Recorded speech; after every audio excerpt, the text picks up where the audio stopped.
Bonjour à toutes et à tous. Cette vidéo aurait dû s'appeler « Photographier les couleurs de l'été », mais j'ai fait des erreurs. Finalement, ces erreurs se sont plutôt avérées bénéfiques, car elles m'ont permis de tirer des leçons. Je vous explique tout ça. L'objectif initial pour cette sortie, ça a été de montrer qu'il était tout à fait possible de réaliser des photos de paysages en plein après-midi et sous un ciel complètement bleu. Ça a été là ma première erreur.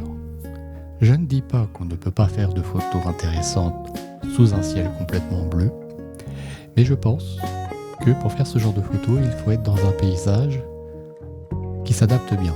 Ce qui n'était pas forcément le cas de l'endroit où je me trouvais, car j'étais sur le plateau du Pays de Caux, et là il n'y a que des champs, c'est relativement plat. Ça a été là ma première erreur.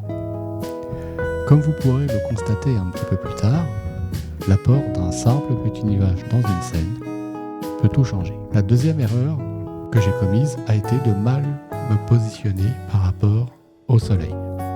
J'ai eu tendance, dans certains cas, à viser une partie du ciel trop proche du soleil, et là j'avais un ciel extrêmement clair, sans couleur, ce qui a donné non seulement un ciel vide, mais des photos plates et sans contraste.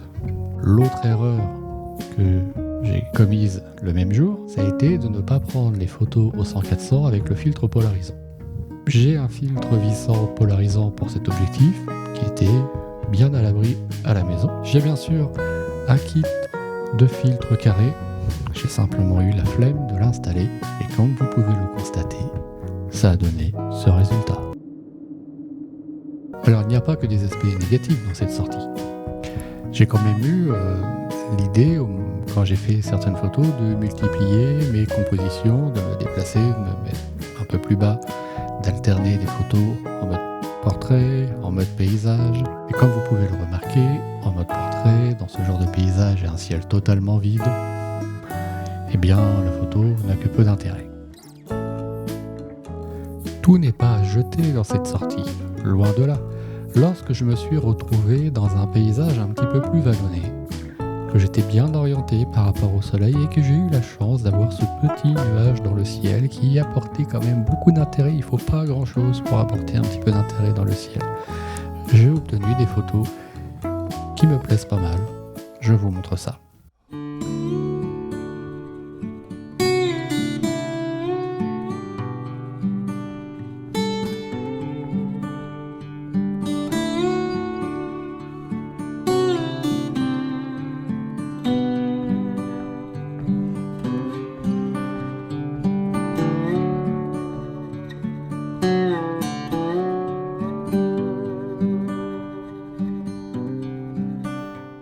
J'ai fini au bout d'un moment par m'apercevoir que ce ciel vide n'apportait vraiment aucun intérêt à mes photos. Et le fait que j'applique ce que je disais précédemment, d'essayer de varier un petit peu les prises de vue, un petit peu les angles, ça a un petit peu sauvé cette scène.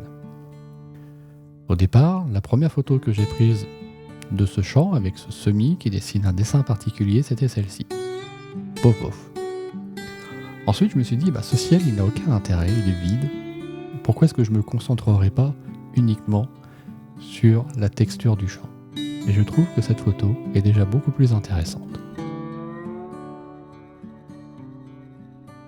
J'étais quand même relativement satisfait de cette sortie, car d'habitude, lorsque je fais ce type de sortie où je pars un petit peu au hasard des routes dans la campagne, j'ai un petit peu de difficulté, et là je suis revenu plutôt satisfait. J'étais plutôt optimiste au niveau des photos que j'avais prises, et je ne vous cache pas que lorsque je les ai découvertes dans Lightroom, mon enthousiasme a bien chuté. Alors que retenir de cette sortie? Premièrement, il est tout à fait possible de sortir sous un grand soleil et de faire de la photo en plein milieu de l'après-midi. Cependant, la présence de nuages dans le ciel apporte un vrai point d'intérêt aux images obtenues. Il faut également faire attention à sa position par rapport au soleil pour ne pas se retrouver à photographier un ciel complètement délavé. L'utilisation d'un filtre polarisant s'avère indispensable dans de telles conditions.